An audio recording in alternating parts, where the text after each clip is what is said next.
Now in this video we will be discussing the limitations of VBT. So there were certain limitations of VBT, that is why only CFT was put forward. VBT के limitations के कारण ही crystal field theory जो है वो आगे आकर पढ़ी गई.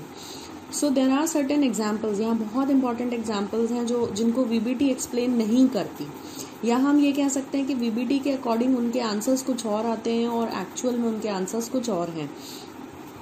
जैसे अगर हम इस कंपाउंड को देखें MnCN6 3-, तो मैग्नीज इसमें सेंट्रल मेटल है.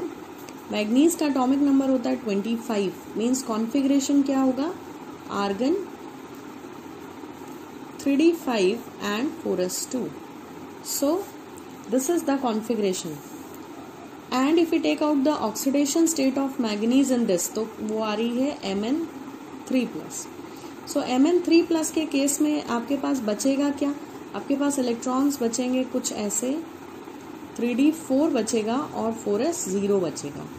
तो अगर हम इसे ड्रॉ करते हैं 3+ कैसे मैंने निकाला, यहाँ से 2 इलेक्ट्रॉन गए और यहाँ से 1, तो इसलिए यहाँ 0 बचा और यहाँ पे 4 इलेक्ट्रॉन्स बचे.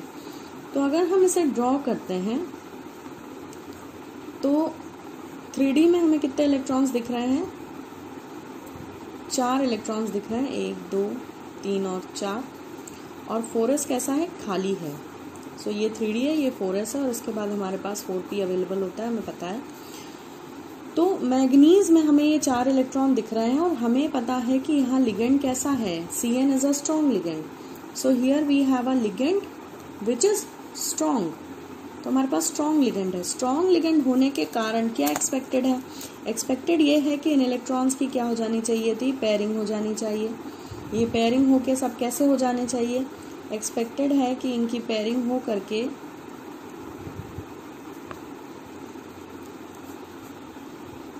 पेयरिंग के बाद इन सबको कहाँ आ जाना चाहिए था, कुछ ऐसा अरेंज हो जाना चाहिए था. तो जो VBT एक्सप्लेन करती है, जो VBT ने हमें टेबल दिया था, उस टेबल के अकॉर्डिंग इस कंपाउंड को कैसा होना चाहिए था, इस कंपाउंड को होना चाहिए था डायमैग्नेटिक. This is expected. ये एक्सपेक्टेड है कि अकॉर्डिंग टू VBT इस कंपाउंड को डायमैग्नेटिक होना चाहिए था, बट एक्चुअली ये कैसा होता है, ये पैरामैग्नेटिक होता है. तो ये एक बहुत इंपॉर्टेंट एग्जाम्पल है और ये जो है VBT नहीं प्रूव कर पाई कि ये कैसे पैरामैग्नेटिक है. VBT के अकॉर्डिंग तो ये डायमैग्नेटिक आना था, बट एक्चुअली ये पैरामैग्नेटिक आता है.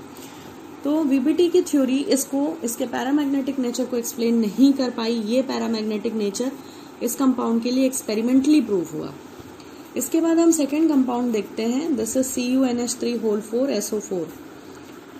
इस कंपाउंड में अगर हम कॉपर की ऑक्सीडेशन स्टेट निकालेंगे तो वो आएगी +2. हमें पता है कि कॉपर का एटॉमिक नंबर होता है 29. 29 का मतलब क्या हुआ, argon 3d9 4s2 expected configuration है. बट जैसे कि पहले की वीडियोस में मैंने बताया कि ये एक्चुअली में 3d10 4s1 होता है, because we know half filled and full filled orbitals are extra stable. तो ये एक्सपेक्टेड कॉन्फ़िगरेशन था और ये एक्चुअल है, तो हम एक्चुअल वाले पे ही आगे बात करेंगे. ये है कॉपर का कॉन्फ़िगरेशन. अब यहाँ ऑक्सीडेशन स्टेट आ रही है +2. +2 ऑक्सीडेशन स्टेट का मतलब ये है कि ये तो नॉर्मल कॉपर एटम का कॉन्फ़िगरेशन है.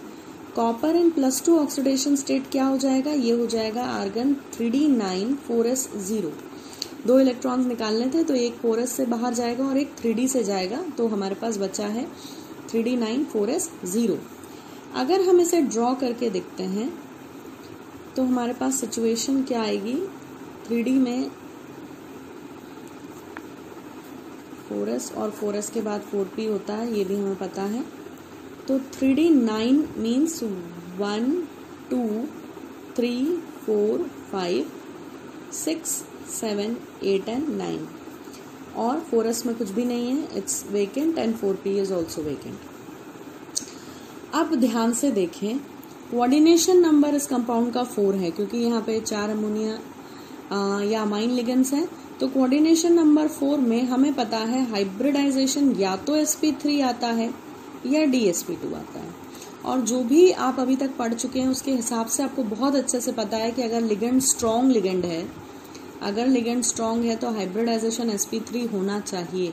हमें दिख रहा है ये एक स्ट्रॉन्ग लिगेंड है, अमाइन एक स्ट्रॉन्ग लिगेंड होता है, तो इस कंपाउंड का जो हाइब्रिडाइजेशन है वो sp3 होना चाहिए। यानी एक्सपेक्टेड है कि जो लिगेंड्स हैं वो यहाँ आ जाए CN CN CN ऐसे 4, और ये जो है क्या हो जाए sp3 हाइब्रिडाइजेशन। एक्सपेक्टेड क्या है sp3, बट एक्चुअल में ये कंपाउंड हाइब्रिडाइज्ड होता है DsP2। Now what happens, this is something very important. ये जो एक इलेक्ट्रॉन है जो अनपेयर्ड है लास्ट वाला, ये आप यहाँ तो कहीं शिफ्ट करा नहीं सकते। अधिकतर हम क्या करते थे, स्ट्रॉन्ग लिगेंड होता था तो हम यहाँ के इलेक्ट्रॉन्स को इधर आगे की तरफ शिफ्ट कराते थे। अब यहाँ आगे तो सब ऑलरेडी पेयर्ड है, यहाँ कोई जगह नहीं है। तो इस कंपाउंड में एक्चुअली क्या होता है, I draw and will show you.